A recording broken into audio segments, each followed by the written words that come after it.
Good day. Today is Sunday, 9th March 2025, and I began my program yesterday by saying that the situation for the Ukrainians in Kursk region appeared to be catastrophic, and it looks as if that catastrophe is developing and becoming worse by the hour. We are in a very, very fast-moving situation, and if I have to say it, it reminds me a little of the last week in the Battle of Avdiivka. The same confusing reports, the same sense of chaos and breakdown on the part of the Ukrainian troops, the sense that the Ukrainian High Command has basically completely lost control of the situation and may not fully understand any longer what is going on.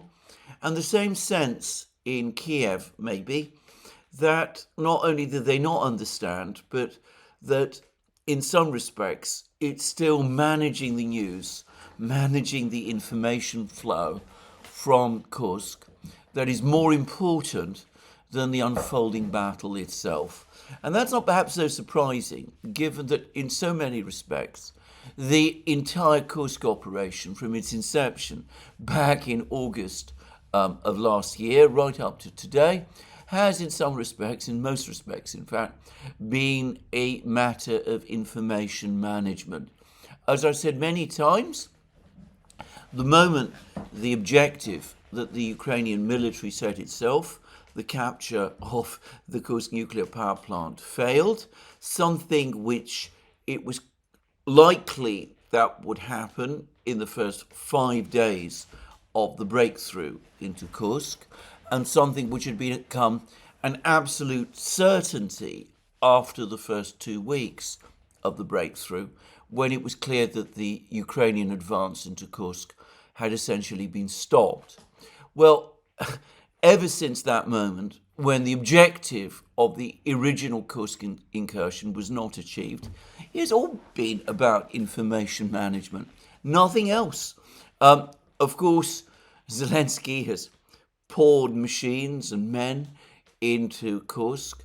The losses that the Ukrainian forces have suffered in Kursk region have been appalling, but it has been a loss, a sacrifice that has been carried out mostly in order to give positive headlines, positive reports to the Ukrainians, and to enable Zelensky in his various meetings with Western officials to say that his forces are fighting inside Russia itself, that in Kursk at least, the Ukrainians have their army on the back foot, the Ukrainians have the Russians on the back foot, and as a result, the Kursk operation has achieved its objectives. And of course, those objectives have changed, the stated objectives have changed to divert Russian forces from the Donbass battlefront, something which never happened, to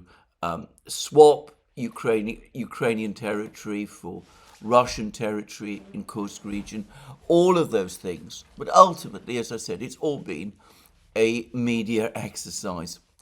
And as I said, for the Ukrainians, for the Ukrainian leadership in Kiev, I suspect to a great extent it still is. It'd be a very difficult media operation to manage, however, given the ongoing collapse there. But one can already see the first telltale signs of how it's being done. Firstly, we get reports that the Ukrainians still are standing firm. They're holding back the Russians. There's stories, which I'll discuss later in this program, about how the Russian troops, special forces, advanced into Syria and came behind Ukrainian lines by advancing through gas pipes. Well, the Ukrainians are saying, in defiance of the photographic pictures and the film and the imagery, that the Russian soldiers were trapped in the pipe and the pipe was closed and that they've all been killed, and that Russian attempted incursions into Sumy region have been defeated. Anyway, there's that story going on.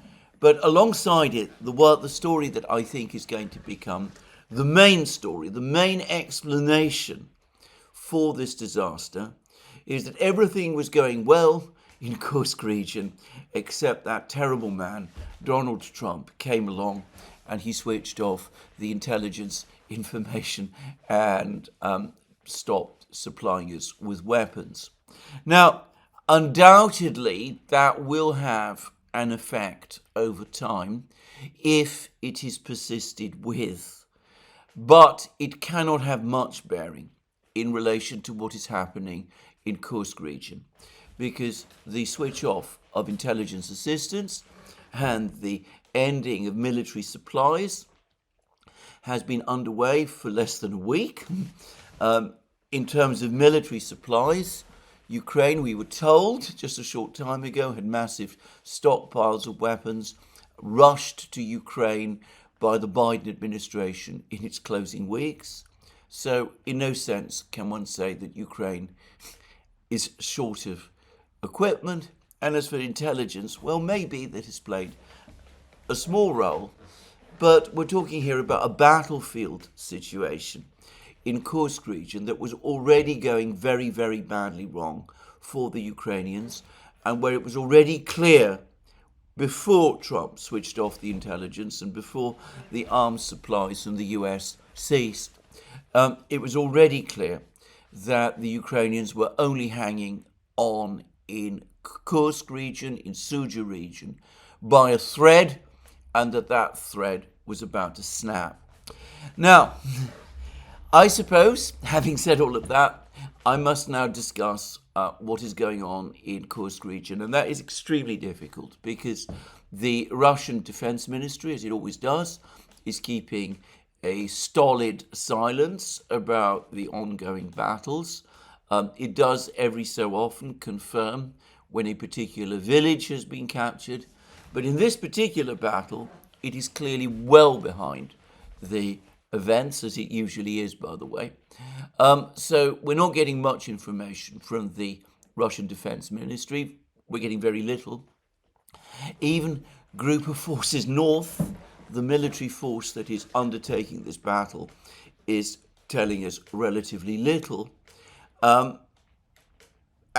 So we are very, very reliant, again, on the reporters and bloggers from both sides.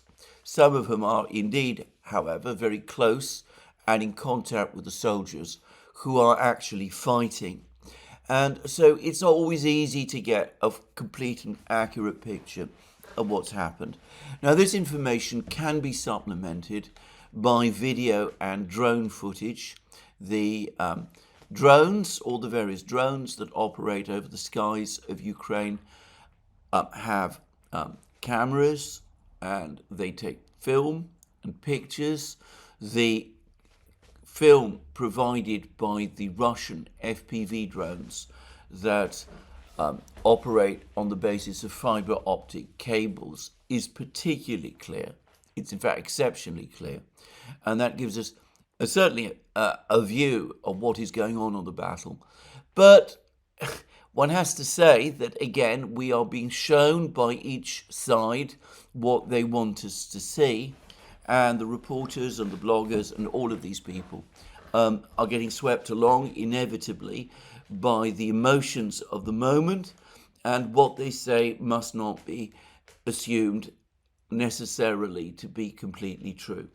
Anyway, here is what I think has happened. And the first thing I get to say is this.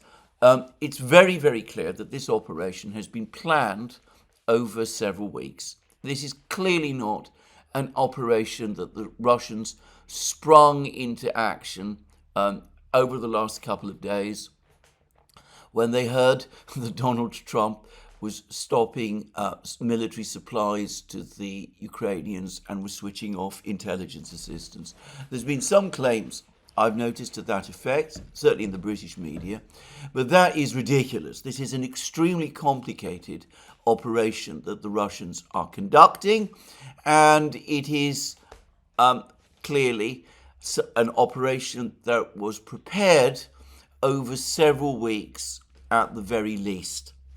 Now, what is very difficult to establish is the exact sequencing of events, and I've seen various claims that claim to set out what the sequence was, but I think we should take this extremely carefully because we don't seriously know.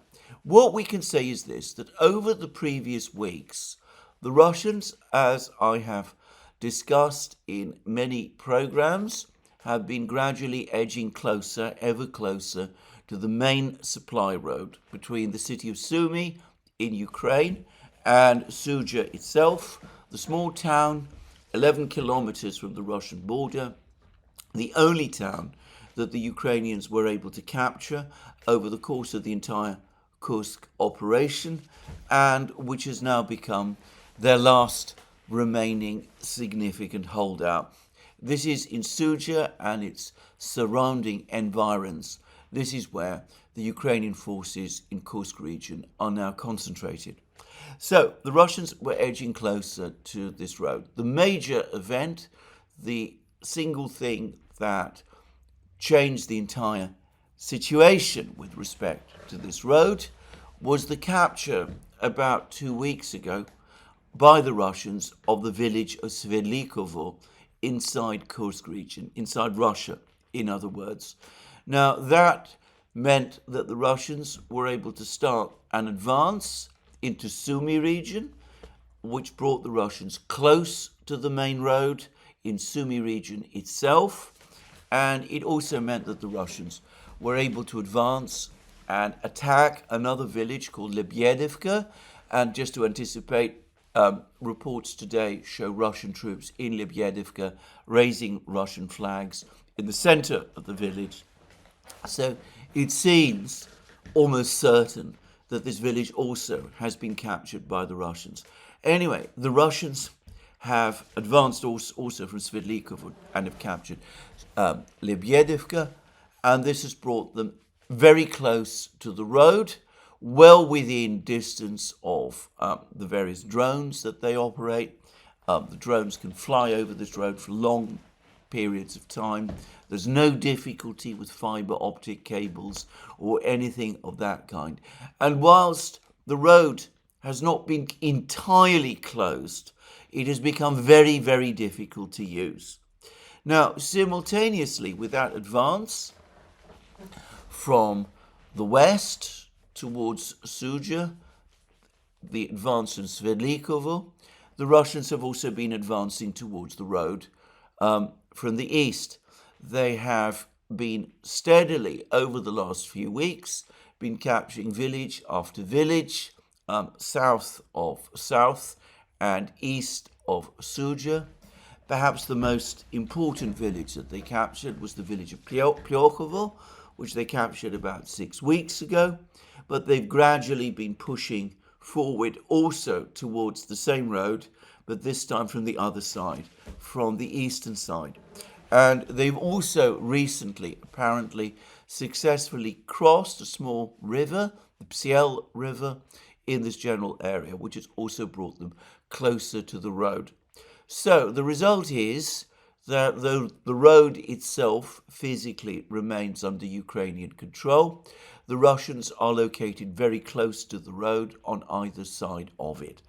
Now, there are other routes into Sudzha besides this road. There are the usual country roads, dirt roads. They're not asphalted. It's difficult to send heavy supplies on big trucks along country roads. And of course, this has been the season of the thaw, and the ground anyway has been fairly soft, and dirt roads, as anybody who has traveled on them knows, if they're used heavily by heavy vehicles in wet conditions, well, they can become, frankly, a bog. They can become practically unusable. But anyway, the Russians have gradually moved closer to the road, the main supply road. The Ukrainians have confirmed this. The Ukrainians have been saying that it's been increasingly difficult to send supplies up and down the road. Any vehicles that travel along the road are in extreme danger.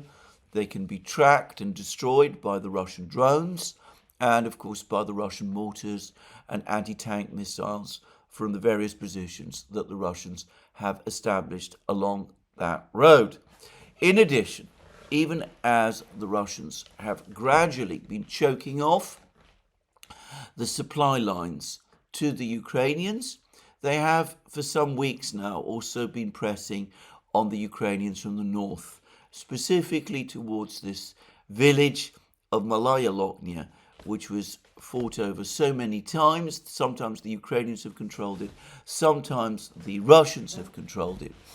But currently, or at least until the last couple of days, it was in Ukrainian hands and had become a key part of the Ukrainian defense system north of Suja. Now, again, here in this area, the decisive event, which took place last week, was the capture by the Russians of another village, a village called Pogrebki, which is located some distance north of Malaya Loknia. And, well, what we have had, therefore, is a series of attacks, of increasing pressure on the supply lines. The supply lines have been choked off, and the Russian army has been advancing on Suja from essentially three directions: from the north, from Pogrebki, via Malaya Loknia, ultimately also from the east, via Svedlikovo and Lebyedivka, which of course also brings the Russians closer to Suja from the east, from the west, and also from the east, from the various positions that the Russians now control in and around Suja from the east. So it is the classic approach that the Russians take when they storm a stronghold, a Ukrainian stronghold. It involves attacks, simultaneous attacks from three directions. Now, the most important appears to be the northern direction. I'm just saying, the attack from Pogrebki to Malaya Loknia, and we're getting all sorts of reports that with the growing pressure from the Russians, the pressure on in all directions, and with the supplies cut, the positions, the Ukrainian positions in the north have collapsed. So over the last couple of hours, we've had reports that Cherkasskoye Porechnoye, the village to the south of Ruskoye Porechnoye, has fallen. That Malaya Loknia, well, yesterday there were reports that the Ukrainians have abandoned it. There's no confirmation that the Russians yet have captured it, but there are lots of pictures of disorganized movements of Ukrainian troops southwards from this territory, escaping towards Suja. And in addition, the Ukrainian defenses slightly to the northeast of Suja, around the village of Martinovka, which is on the main highway between Suja and Kursk, the city of Kursk, appears to have collapsed as well. And there are pictures of Ukrainian troops trying to escape from this area also along the main road towards Suja itself. And to the extent that one can work out some kind of Ukrainian defense plan, that might be an overestimate. It appears to be to try to hold out in Suja itself, to try to establish a new defense line immediately north of Suja based on a village called Kazachaya Loknia. This is a village literally just north, just outside Suja, at its northern end. And presumably all of those troops who were retreating from the Malaya Loknia area and the Cherkasskoye Porechnoye area and the Martinovka area towards Suja were looking presumably to consolidate there. Now this is where the story of the pipe comes in. Now Suja was a major transit point for the great pipelines that passed from Russia, the Druzhba pipelines that passed from Russia, pumping and transferring gas to Europe across Ukraine. Of course, these pipelines were built during the period of the Soviet Union, and they were managed and operated on Russian territory by Gazprom, which, by the way, originally was the Soviet Ministry of Gas Development and Transport, but which in the 1990s became the giant Gazprom corporation, state-owned corporation, which it continues to be today. So the Russians are very, very familiar with these pipelines because they've operated them. They know every single element of this pipeline system.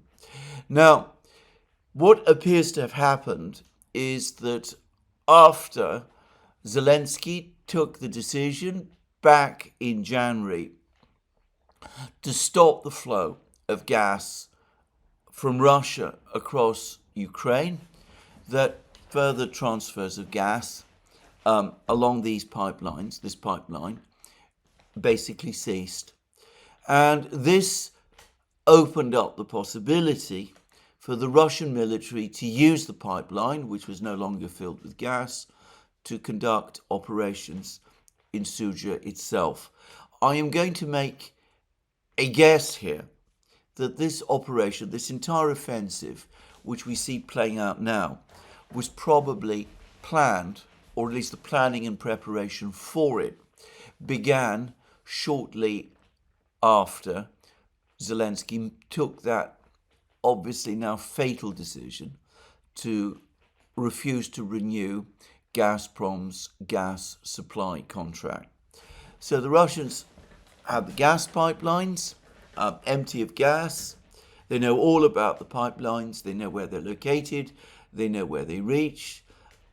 And they transferred some special forces troops through those pipelines. And very much has happened during the Battle of Avdiivka. The Russian special forces using these pipelines suddenly surfaced, basically from what I can tell, in the industrial neighborhood of Suja, the so-called suburb of Mirny, that they suddenly appeared behind where the Ukrainians, or rather well in advance of where the Ukrainians expected them to be, but behind enemy lines. Now, here is the point where I'm not really absolutely sure of the timing. I'm not sure whether this happened ahead of the main Russian offensives towards Malaya Lochnia, Cherkasskoye Porechnoye, and Martinovka, or happened simultaneously with it. My guess is it was the second. And I think that probably the Ukrainians had already made the decision to abandon these three villages, Martinovka, Cherkasskoye Porechnoye, and Malaya Lochnia, before this small special forces unit, perhaps around 100 men, appeared in their rear. So claims that it was the appearance of this unit that caused the Ukrainians to retreat, I am guessing is probably wrong. But it does appear to have added massively to the sense of panic and confusion and uncertainty about what to do. Now, there is another factor playing out in this battle, and again, it's not always easy to get an exact picture of all the details, but here I think we can be fairly confident, and this is that the Russian Air Force has been extremely active over this entire battlefront, just as it was, by the way, during the Battle of Avdiivka. Now, what the Russians have been doing this time is not bombing Ukrainian fortifications. Suja is far less heavily fortified than Avdiivka ever was. So there's no need to drop 250 kilogram bombs in vast numbers, as was happening during the Battle of Avdiivka. But they are dropping quite a lot of bombs, and the purpose of these bombs is to stop the Ukrainian communications. So on at least 2 occasions, columns of Ukrainian troops who have been trying to escape towards Syria have found themselves blocked because bridges they needed to cross had been destroyed by the Russian Air Force or by Russian drones. And, well, in one case, one particular column, which was a column on vehicles, found itself trapped, and there is a absolutely horrifying video in which we see the Russians destroying every single one of these vehicles one by one. And, well, one doesn't want to imagine too much the horror and fear and panic of it all amongst the Ukrainian soldiers who are fighting. Now, there are reports that another column of Ukrainian troops that was fleeing specifically from Cherkasskoye, Porechnoye, got caught in exactly the same way. They found that road access was blocked because damage had been done to bridges and that sort of thing. And apparently, again, according to reports, and I want to stress these are reports, I mean, I'm not in a position to verify them, but according to reports, on this occasion, this group of Ukrainian soldiers apparently or allegedly surrendered en masse. I think it's quite likely to be true, but to repeat again, I am not saying it is. So, a lot of fighting going on, a lot of chaos, a lot of bombing, drones attacking in every single direction. There's reports that the headquarters of the Ukrainian forces in Syria has come under direct attack and was the subject of an Iskander missile strike, which has basically knocked it out of contention, which will have probably added to the evolving chaos. The Ukrainians are saying that their communications are almost completely down.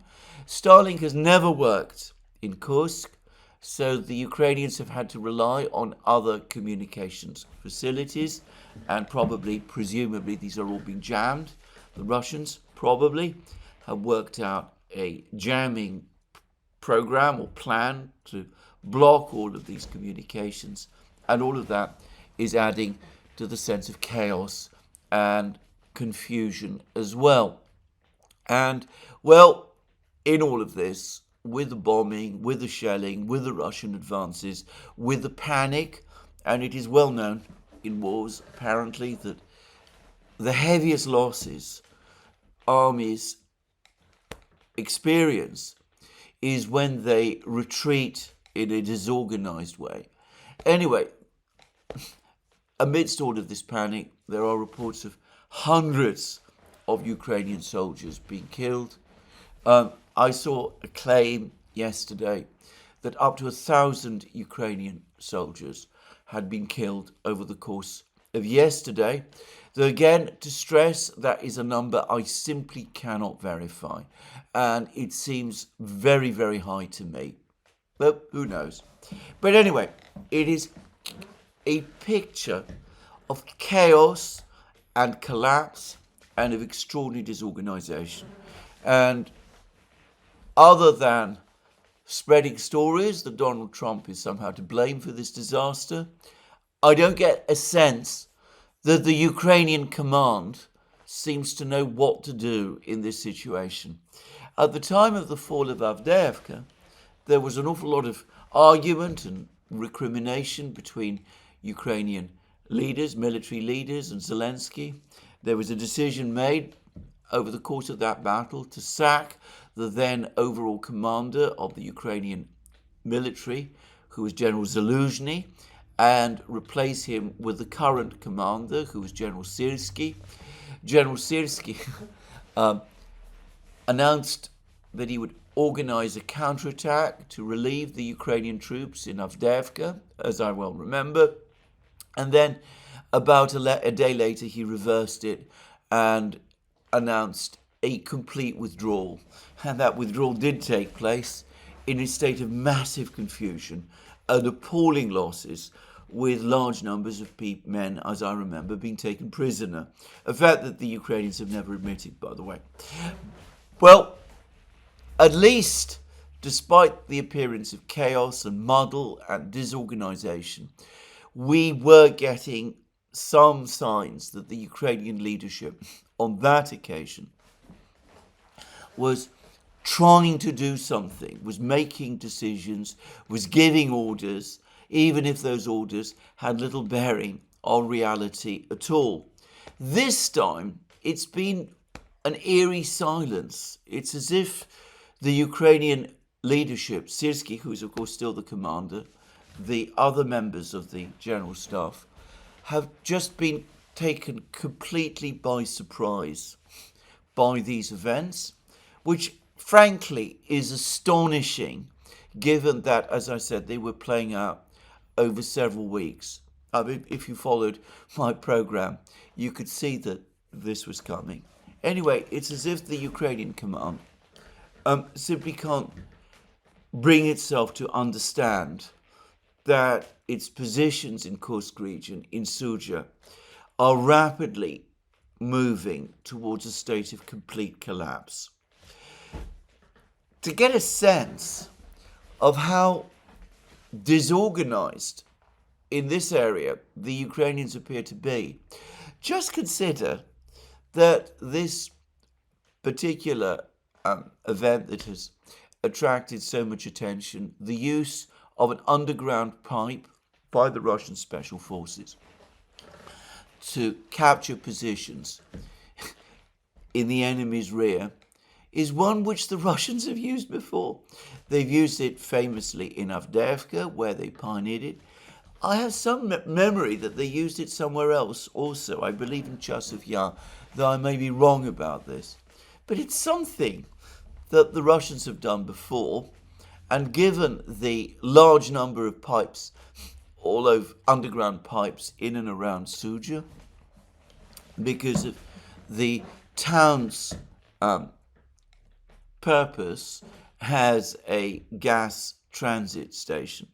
And given the fact that the Russians are extremely well informed about all of these pipes, because they've been operating them, and were operating them just a few months ago, before the Ukrainians entered Suja, and interestingly enough, even for a time afterwards, there were Russian technicians in Suja still managing the pipes, because the transit agreement between Russia and Ukraine was still in effect.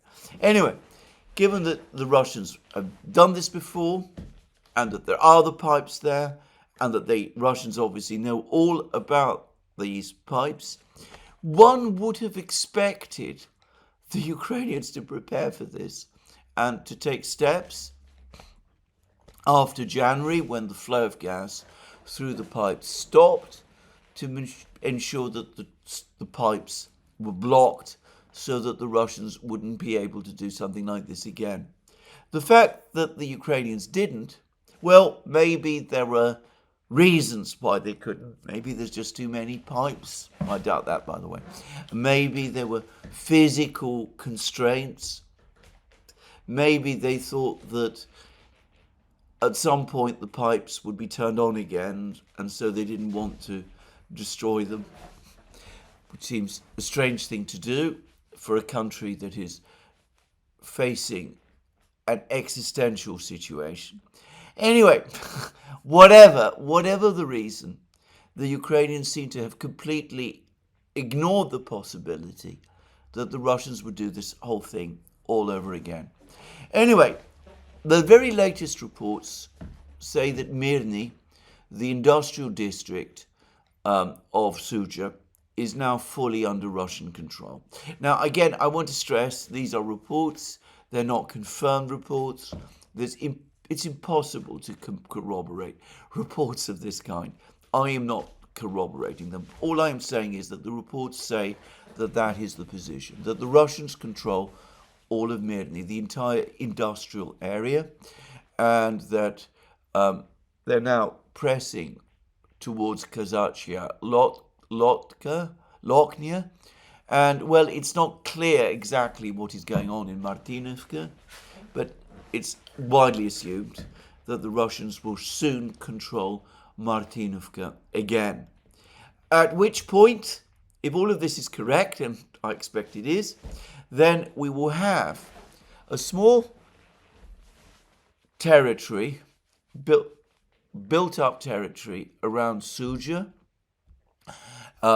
with Kazakhia, Lochnia to the north, and that is all that will remain of Ukraine's Kursk salient, which they established to such fanfare back in August. Just one small town and one or two villages in a very narrow perimeter around it. And within the town, you have frightened, disorganized men, apparently command and control within Suja is starting to break down, or at least that's certainly my impression. As I said, these Ukrainian retreats from all of these places look like they've been very disorganized and ill-prepared affairs.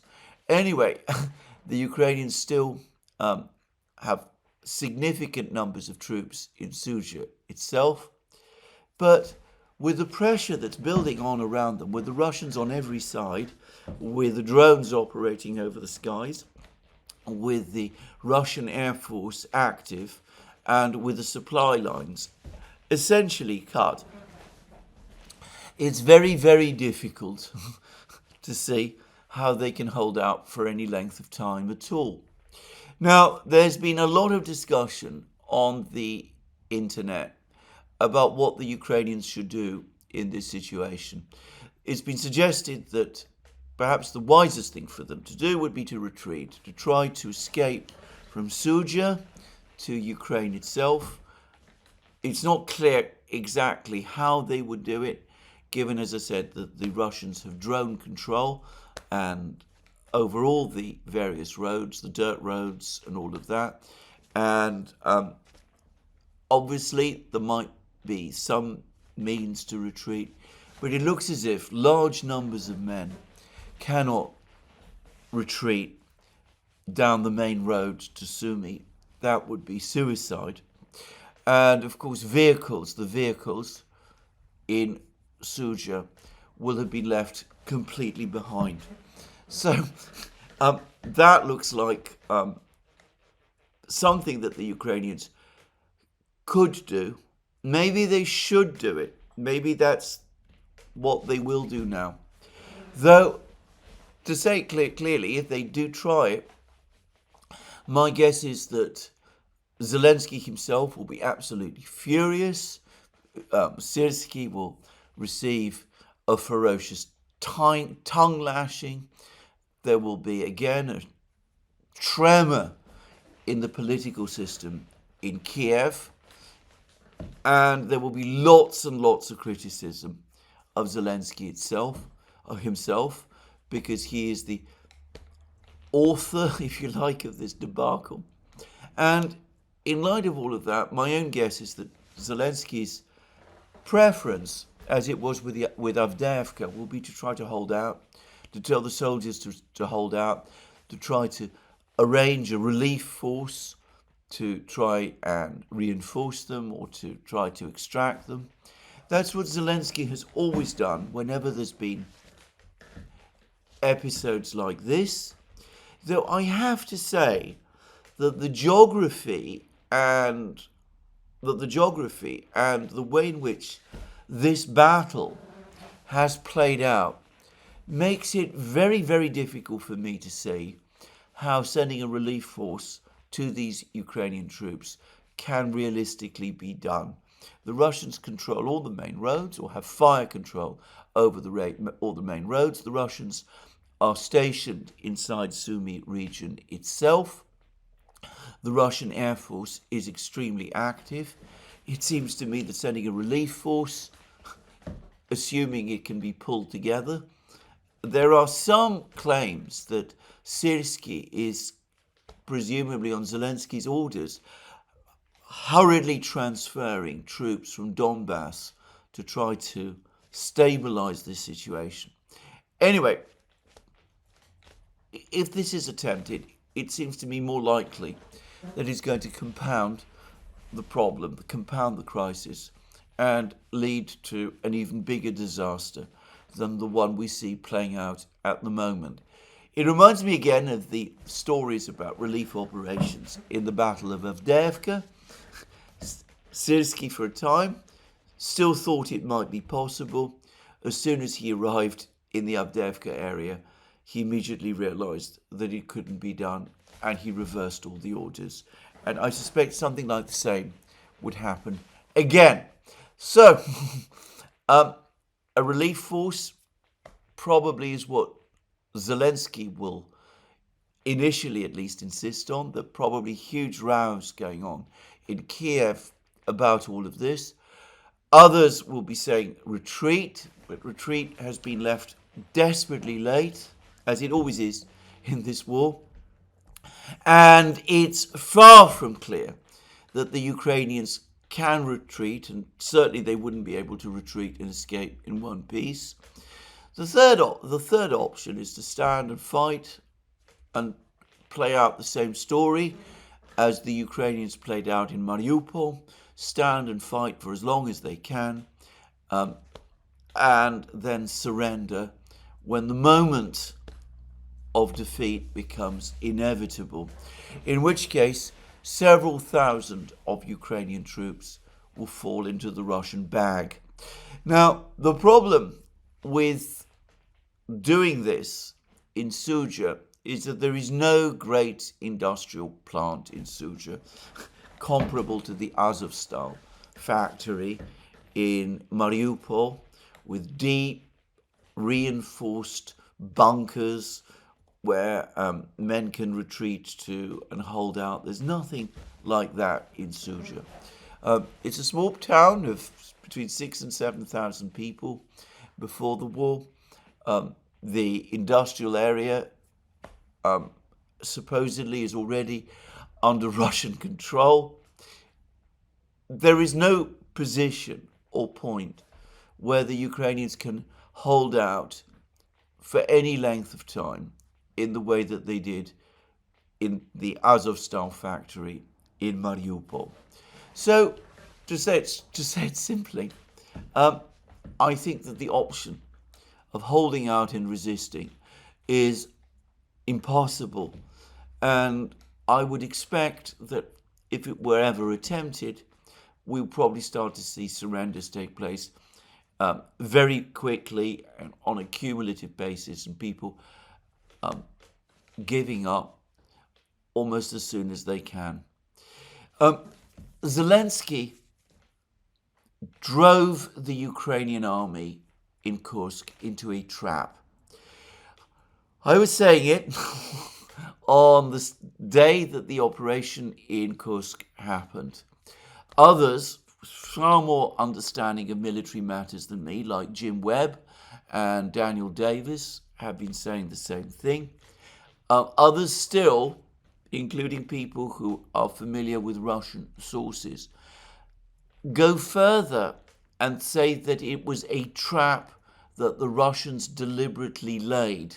They lured the Ukrainians into Kursk precisely because they knew that Zelensky couldn't resist the bait, and that the moment they came in, the trap would then begin to shut. Well, all of that may be true, but ultimately the responsibility rests with the man who devised this plan, this crazy project. And that person mostly is Zelensky himself. The Biden administration and its officials appear to have played a role, so I'm guessing did the British, all their protestations and denials of the summer, that they had no knowledge of it, that they didn't understand what it was all about, all of that, I now realise was completely untrue. They just didn't want to admit that they were involved in planning an attack on Russian territory and on seizing a Russian nuclear power plant. That was the only true reason for their denials. Anyway, all of these people, they had a big part to play in it. But the person who bears the ultimate responsibility is Zelensky. He's commander-in-chief. Syrsky also is partly to blame because he should never have followed through with an idiotic plan like this. But he did. And now the trap is fully shut. The Ukrainian troops in Suja are trapped. And even as I've been making this program, I've just seen a message which says that the Russians are not only within Suja, but they've actually captured a major department store in Suja, which had become famous throughout the Russian-speaking world as a place which Ukrainian soldiers, in the opening days of the occupation of Suja, had started to loot. Now, I'm just going to finish this discussion of this particular battle by saying one other quick thing, which is that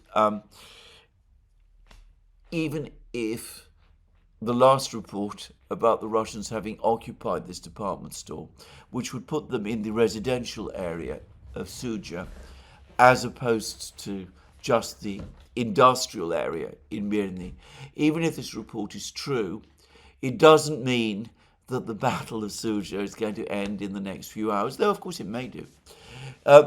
One of the things I realized from the fighting back in August is that though Suja is a small place, it's built again in the very classical late Soviet fashion with apartment buildings dispersed over a wide area. Basically, it's a cluster of different communities. And though, as I said, it's a small town, it's also one that is relatively dispersed. So in August, the Ukrainians were clearly in control of some parts of Suja, or even more, the most important parts of Suja. But the Russians were, for a time, as I well remember, still clinging on to various areas of Suja on the outskirts. So it may take several days before all of Suja is fully brought under complete Russian control. But I don't think anybody any longer doubts seriously that this is going to happen. The days of Ukraine's Kursk offensive are coming to an end. The offensive is ending disastrously in an outright and catastrophic defeat. And as I said, ultimately, there is only one man responsible, and that is Zelensky himself, who dreamed up this plan, apparently shortly after the fall of Avdiivka. So there it is. That's what I know about the state of the Battle of Suja. Now, it will have a political effect. I've said in recent programs that despite the catastrophic quality of his leadership, Zelensky's position seems to me more stable than it was a year ago. At that time, he was still involved in a bitter conflict with General Zaluzhny. He just sacked Zaluzhny after the fall of Avdiivka, but Zaluzhny was still in Kiev and still had a lot of support and was backed by many members of the military. Zelensky's reputation had been badly hit by the fall of Avdiivka, and there'd recently been a very critical article about him in Time magazine, authored by the American journalist Simon Schuster. But in the weeks that followed, Zelensky dispersed his enemies. Zaluzhny was persuaded to accept the post of Ukrainian ambassador to London and left the scene. Klitschko was isolated. Poroshenko was placed under surveillance and has not really been able to organize politically in any serious way. And Zelensky then got through the difficult process of the expiry of his constitutional term without facing significant opposition or protest within Ukraine itself. And the result is that he is now the president in being, even if Putin correctly says there is a question mark over his right to be so. So I think that his political position is stronger than it's been. And of course, he's recently received the resounding public support of the European governments. He's been hugged by Starmer, supported by Macron. He continues to be the toast of the people who lead Europe.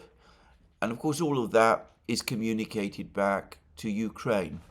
And lastly, his arguments with Donald Trump, the episode in the Oval Office, has been skillfully presented to the Ukrainian people by Zelensky's media machine, which, by the way, is in uncontested control of the situation in Ukraine. There are really no independent voices in the media left in Ukraine anymore. Anyway, this episode has been presented to the Ukrainian people as Zelensky taking on the terrible Donald Trump and fighting Ukraine's cause.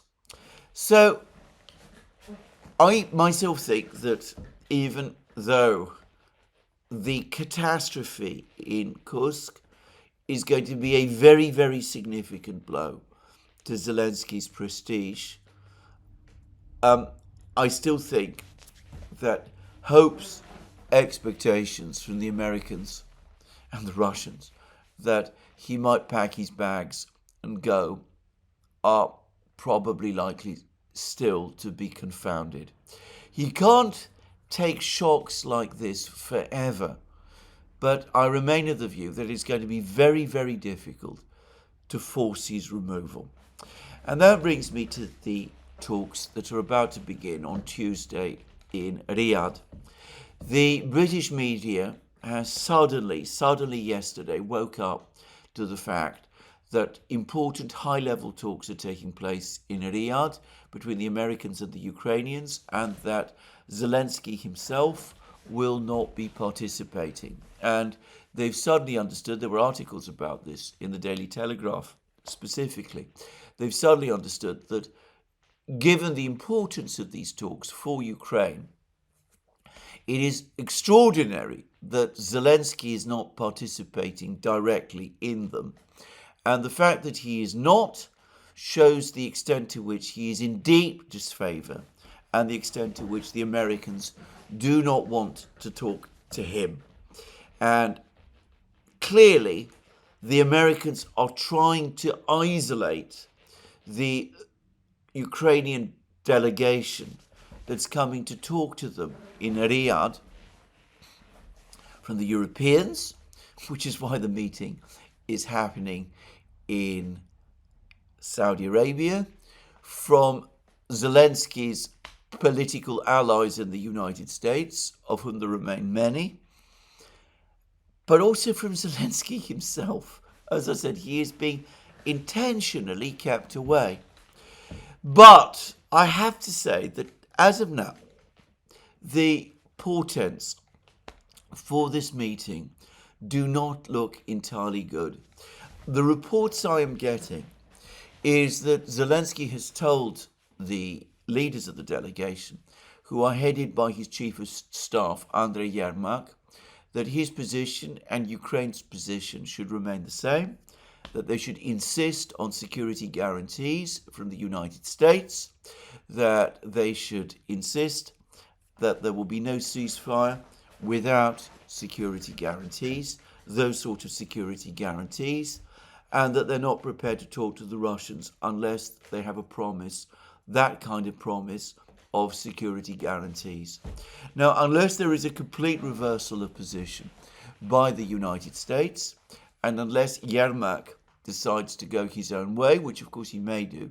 That's one reason, perhaps, why the Americans are separating him from Zelensky. That strongly suggests to me that the talks in Riyadh will go nowhere. However, one can't be sure, and we will see how this plays out.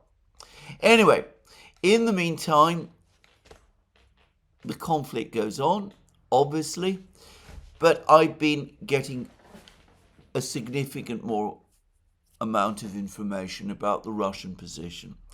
So yesterday, I expressed my own grave doubts about the truthfulness of that report in Bloomberg, that the Russians were considering a 6-month ceasefire, or at least a prolonged ceasefire, provided that there was a framework document drawn up which outlined the entire peace plan and made definite commitments as to how peace would come in Ukraine, and the possibility that even if the Europeans were not allowed to deploy peacekeeping forces to Ukraine, maybe peacekeeping forces could be sent from countries friendly to Russia, such as China and Brazil.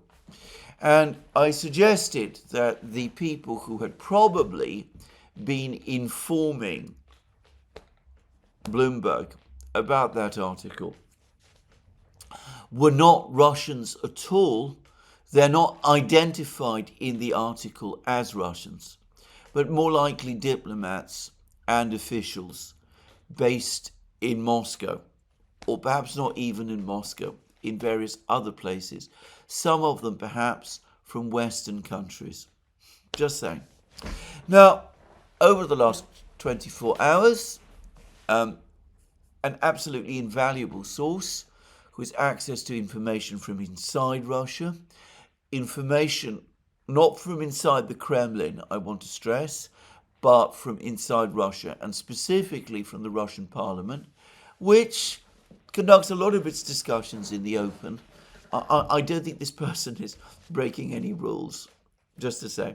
Anyway, apparently there's all kinds of information exchange mechanisms within the Russian parliament, the Duma.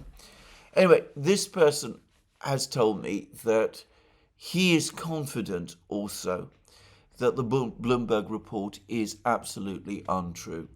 That the sentiment within the Russian parliament, which is united on this, is that Russia will not agree to any form of temporary ceasefire whatsoever, even if it comes with a framework agreement.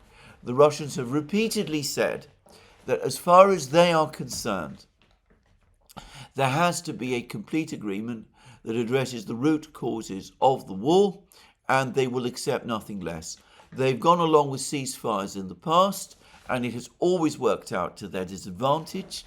The Ukrainians simply take the opportunity to regroup and rearm, and then go back on their obligations, and that is what the Russians expect this time. They're not going to agree, and that the whole Bloomberg article was simply wrong. In fact, this person has made a number of further points about this. Firstly, he makes the absolutely correct point about the Kremlin, which is that the number of people who actually are generally familiar with thinking inside the Kremlin is tiny. And the Kremlin has gone to immense lengths to make sure that unauthorized leaks of discussions that take place within it simply don't happen. For example, sensitive communications inside the Kremlin are no longer conducted on the phone or by email. They're conducted via person-to-person meetings in safe rooms, and are recorded in minutes, typed out on mechanical typewriters and kept on paper. And this is very much apparently what Putin does, and in the foreign ministry what Lavrov does. This is a government that simply doesn't leak information in the way that the Bloomberg article suggested that it might. And they're very tight-lipped about what they say and about what they say. They're not going to gossip and give away secrets to various informed people in the way that Bloomberg suggests they will. So that's the first thing. The second is that this source tells me that the mood in Moscow is becoming optimistic, that they do believe that sooner or later the Americans will come round and they will agree a resolution of the war and a settlement of the war, basically on Russian terms. I set out in my program yesterday how that has been the history of previous conflicts in which the United States has been involved. It has started the conflicts in Korea, Vietnam, Afghanistan, appearing to take very, very hard lines and uncompromising positions. And when those conflicts have turned sour, it has instead, and in fact, made substantial concessions to the other side, basically accepting most of the demands of the other side in order to extricate itself from an unwinnable situation. And the mood in the sentiment in Moscow is that that is what the United States is likely to do all over again.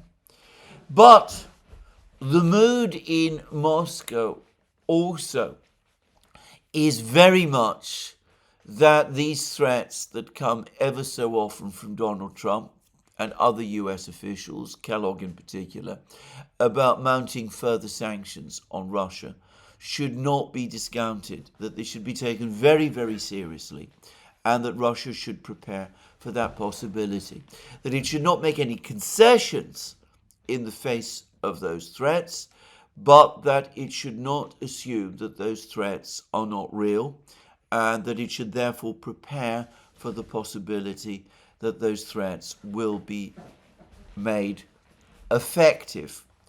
And going back to that visit by Shoigu to Beijing, I said in my previous program that perhaps, just possibly, as part of that visit, Shoigu was floating with the Chinese the possibility of Chinese troops being deployed to Ukraine as peacekeepers, and at least gauging the Chinese reaction to that idea.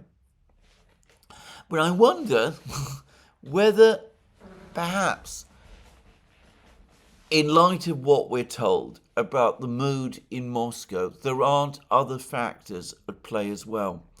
And that is that as the Russians assume that the possibility of a major escalation by the United States of the sanctions war is real, that they're not in discussion with the Chinese about what the Chinese stance to that would be. And here I come back to what the Chinese Foreign Ministry spokesman said about the threats from the United States about tariffs and such things. Because what the Chinese Foreign Ministry spokesman said was that China wasn't looking for a fight, but if a war was imposed upon it, be it a trade war, a tariff war, or any other kind of war, China would be ready. It would not back down. It would go on to the end, fighting to the end. And I wonder whether that isn't, in a sense, a reflection of what the Chinese are telling the Russians. The Chinese have consistently opposed the American policy of secondary sanctions. The Chinese understand that for them it is also a matter of security, that if the Chinese were to capitulate to the US and go along with an economic war, which the United States might start to wage against Russia, then the Americans would isolate China from Russia and would be in a position to pick off the Chinese in the future. And besides, the world would know that China would capitulate in the face of such threats from the United States, and so would the Americans themselves, and that might make the Americans more likely to do it in the future. In effect, shaping Chinese trade policy, making threats to China in the knowledge and the belief that the Chinese will ultimately back down in the face of them.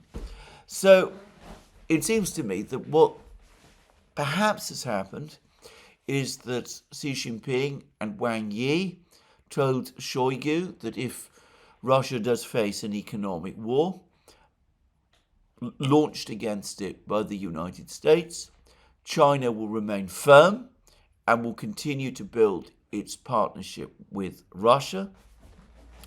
And the Chinese Foreign Ministry spokesman is in effect communicating that fact to the United States by telling the Americans that if they also wage economic war against China, as part of the economic war the United States is saying it will wage against Russia, then China stands ready and will not back down and will see it through.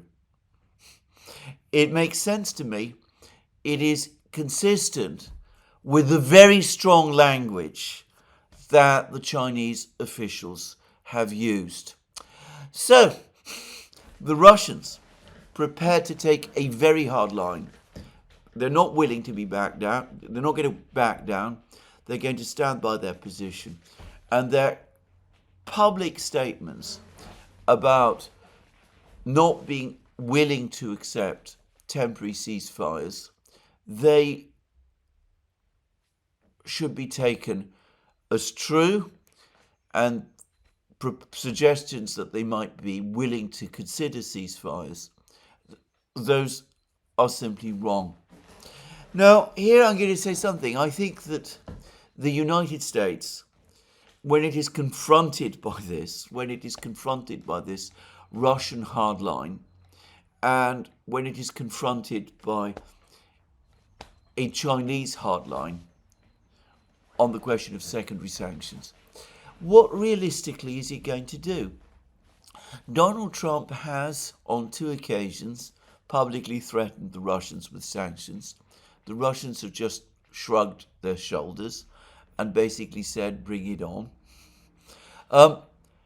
I think that Donald Trump very much does not want to escalate the sanctions war against the Russians. He understands that doing so would have an immediate effect on the state of the world economy, would reignite inflationary pressures, and might deepen the recession problems that are already present in Europe and which are starting to affect the United States as well. So he says these things, as he often does, but I can't really bring myself to believe that he will do them, because I don't believe he really believes in them. And besides, it contradicts the entire direction of where he's going. He wants to bring the war in Ukraine to an end. He hasn't yet got the Ukrainians on side. Perhaps after the talks in Riyadh he will.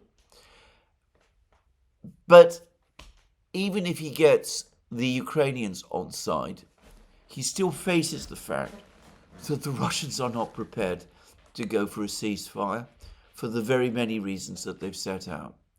So I think that rather than press forward with more sanctions, what he's much more likely to do in the end is to move forward even faster to his meeting with Vladimir Putin, which will probably also happen in Riyadh incidentally, and maybe start to move towards that process of coming to an agreement with the Russians on something close to the existing Russian position.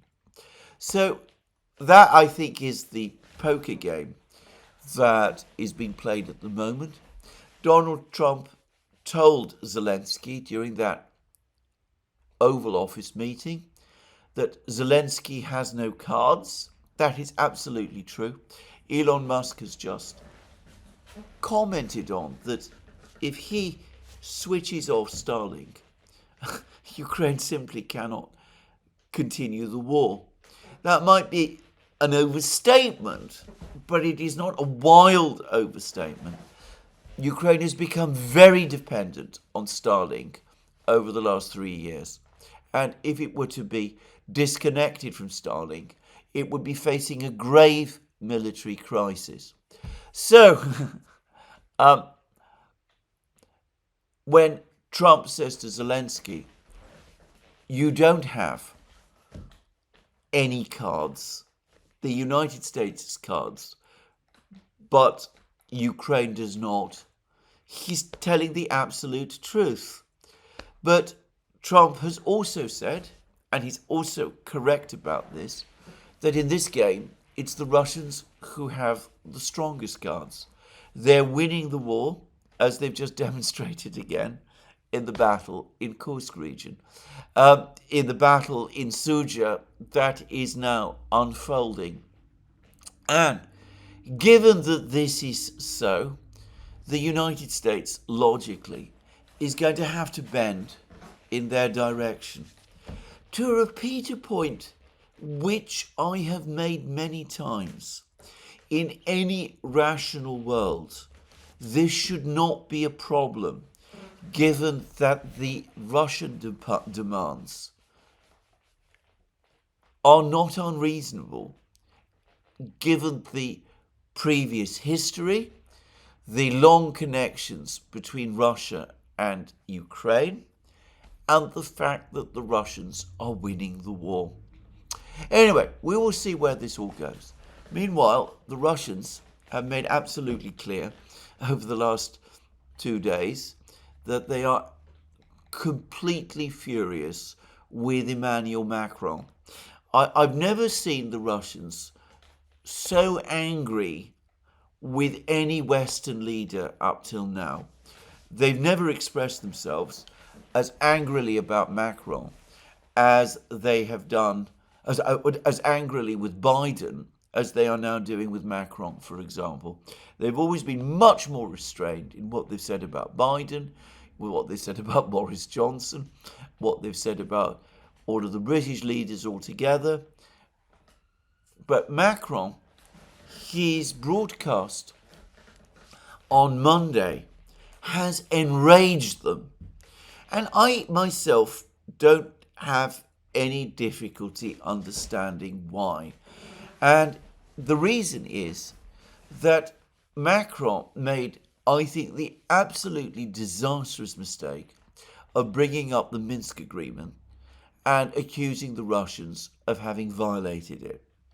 Now, anybody who has followed Russian commentary over the last 3 years will know how angry the Russians feel about the whole Minsk agreement.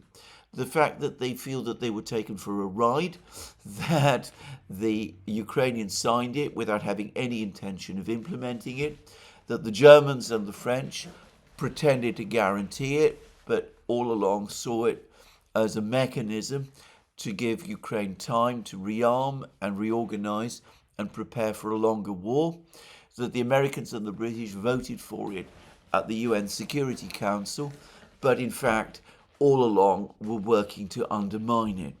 As the Russians have said on many occasions, the only party involved in the Minsk agreement that had a sincere wish to see it implemented was Russia. Everybody else was acting in bad faith. And to say it frankly, the historical record shows that on this the Russians are absolutely right. So it's completely unsurprising that the Russians should feel so angry when one of the prime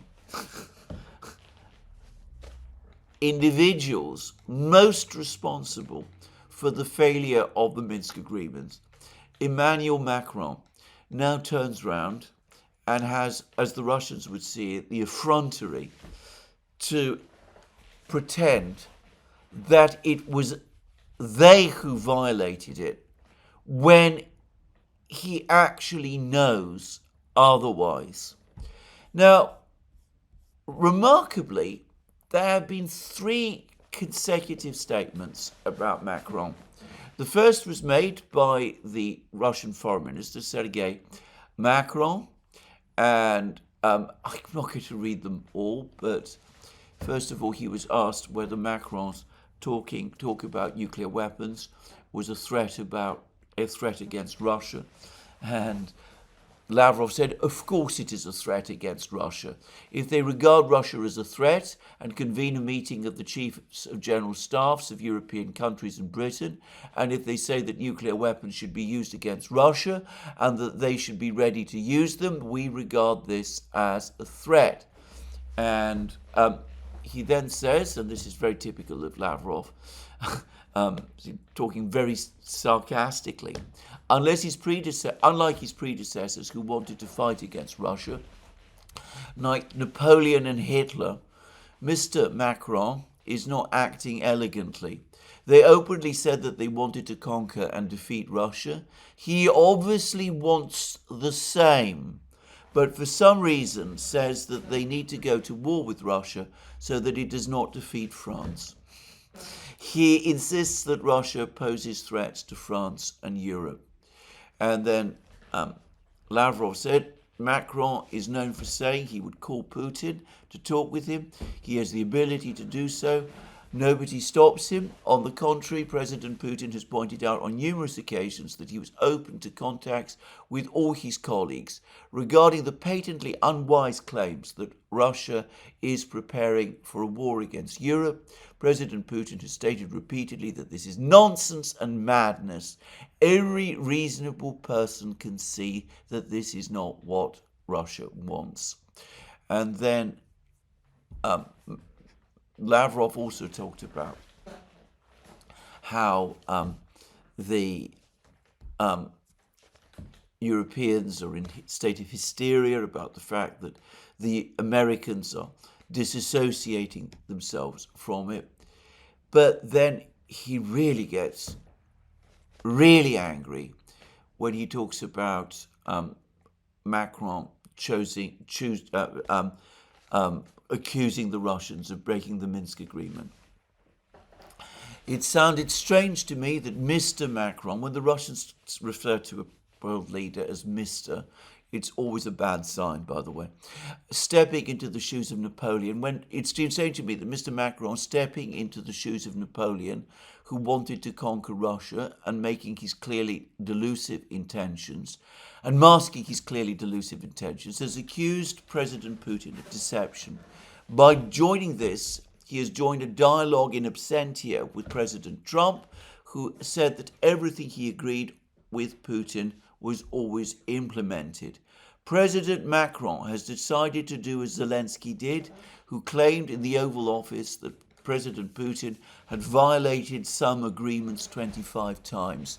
It is funny to hear this from a man who came to power by promising to restore peace and implement the Minsk agreements, and said soon afterwards that he would never implement them. That's about Zelensky. Emmanuel Macron also said that Putin always violated everything they discussed.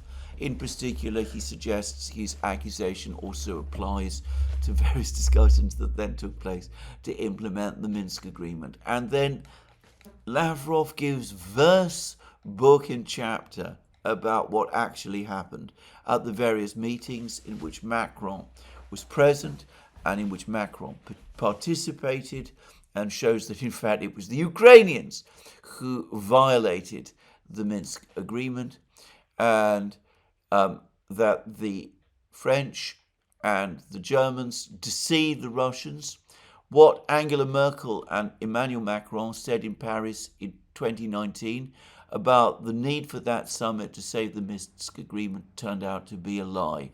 Because after the summit, former President Hollande, who had signed the Minsk agreement, and Chancellor Merkel said that they were not going to fulfill them. They admitted that they needed to buy time to pump Ukraine full of weapons. This means she was also lying when she called for saving the Minsk agreement. So as I said, Lavrov is furious, and as I said, he attacks Macron at extraordinary length, and the Russian Foreign Ministry then published a whole statement criticizing Macron. It's very long.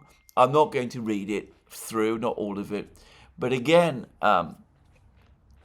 it talks about the fact that Macron's foreign policy is in complete variance with the foreign policy of General de Gaulle, even though Macron pretends that he is acting in accordance with French interests. It says that President Macron is all about providing security guarantees for Ukraine. Not a word, however, said about security guarantees for Russia. Notably, the lack of such guarantees and the West's never-ending attempts to create threats to our country, primarily through the unbridled expansion of NATO, which ran counter to promises that were made to us, as well as the push to turn Ukraine into an anti-Russian bridgehead, which has led to the current crisis. And then the Russians say that they explained all of this multiple times to Macron, and that they were furious about what happened, what's been happening in Ukraine, and it then goes back to the Minsk agreement. The excessively forward assertions claiming that Russia violated the Minsk agreements do not hold water and look like an attempt to shift the blame on us. Our country pushed for strict compliance with these agreements, while Kiev, with the consent and incitement of its Western curators, sabotaged its commitments in every possible way. Former leaders of France, Germany and Ukraine have repeatedly admitted in public that they merely took advantage of these agreements to get ready for war. So, I think that these statements, which were then followed up by further statements made yesterday by Peskov, Putin's spokesman, there were a lot of lies on the part of France. After all, we remember former French President Hollande's statement when he said that, in fact, no one took the Minsk agreement seriously. We remember that in 2014, amongst other Europeans, the French foreign minister put his signature under a document that guaranteed the then legitimate Ukrainian President Yanukovych a political future. That was followed by a coup. That means France, like other countries, did not make good on its guarantees. Was that not a lie? It was a very real lie, and Mr. Macron did not mention that at all. As I said, when the Russians call someone Mr., it is a very, very bad sign. Anyway, after all of this, I myself think that Macron is not going to be ever welcome in Moscow again. As the Russians say, he wants to telephone Putin. He can, and Putin will pick up the phone, but I cannot imagine that the Russians will ever forget any of this or will ever take Macron seriously. And I think that in France, perhaps people should appreciate this fact. At some point, France is going to have to resume some kind of relationship with Russia. It's had strong relations with Russia in the past, and there remain strong sentiments in France that one day it might have to do so. Will need to do so again. But when that moment comes, Emmanuel Macron and those who are close to him cannot be the people to do it. I think that in that speech on Monday, Macron went too far. The Russians are used to being represented in Europe as the threat and the enemy and all of that sort of thing. But someone coming along and claiming that they violated the Minsk agreements, when everybody knows, everybody, that is to say, who was involved in the Minsk agreements, knows that the story was otherwise, is not going to be welcome in Moscow. If Macron has any role in French politics going forward, if he has any role in European politics going forward, I think it needs to be understood that in Moscow, perhaps without appreciating the fact, he has burnt his bridges. Anyway, let me just finish with a very, very sad and in fact tragic and disastrous thing, which is that, of course, throughout the last couple of months, ever since the fall of the previous Syrian government in Damascus, the flight of President Assad, there's been a concerted attempt throughout the media in the West, in all sorts of places, to say that Syria has taken a positive new turn and that things in Syria are improving there. I begged to differ in programme after programme. I said that when Assad had left, the Syrian state, as it had existed, had effectively broken down, and that forces of violence and chaos were gradually spreading across the country. And over the last 10 days, it's become fairly established that this is true. One of the most extraordinary aspects of this story is the way the Syrians, or at least al-Jolani's government, the Turks, and it turns out the Americans and the Israelis have all been pleading with the Russians in various forms to keep their bases in Syria. The air base at Khmeimim and the naval base in Tartus. The al-Jolani himself, President al-Shara, as he now calls himself, telephoned Putin, and it was quite clear that that is what he wanted. There were even reports a couple of days ago that the Israeli government is telling the Americans that it wants the Russians to remain in Syria. And it's not difficult to understand why. The Israelis are very unhappy with the current Syrian government. They're very unhappy with the expansion of Turkish influence in Syria. They want the Russians in Syria to serve as a counter. The Syrians, for their part, and the Turks want the Russians to remain in Syria because they want the Russians to remain there as a counter to the Israelis, who have been steadily encroaching on more and more territory, Syrian territory in the south. Everybody is worried about the gathering breakdown of security in Syria. And again, they all hope that security in Syria can somehow be preserved, or at least the presence of the Russians can assist in preserving it. And there's been this concerted attempt by all sorts of parties, all the various parties in Syria, to persuade the Russians to stay. And I am confident, by the way, that it is that way round. Now, a couple of days ago, a report appeared that the deal had in effect been done, that the Syrians would agree to the Russians retaining their bases in return for some degree of economic support from Moscow. And then, of course, what happened in the days that followed is that an uprising began to develop in Latakia, an area where there's a large Alawite and Christian community, and a Druze community as well, which Israel is now positioning itself as the protector. Anyway, an uprising occurred, and what is referred to by some people as the Syrian security forces or the Syrian army was deployed to this area in order to put this uprising down. Of course, when we talk about the Syrian army, we're talking about HTS, which, to all intents and purposes, remains a militia and nothing more, and a sectarian militia as well. And there are reports now of all sorts of terrible things being done to the Alawite and Christian population, Druze population in Latakia, as these fighters, these jihadi fighters, now enter Latakia. Inevitably, that's going to spiral, and it's going to start creating further cycles of violence in Syria as well.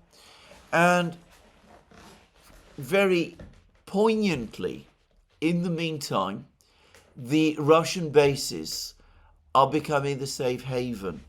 I've seen pictures of the runways of the bases filled with refugees from the fighting. I call them refugees, that they're probably people who are escaping the sectarian terror that is now embracing this part of Syria.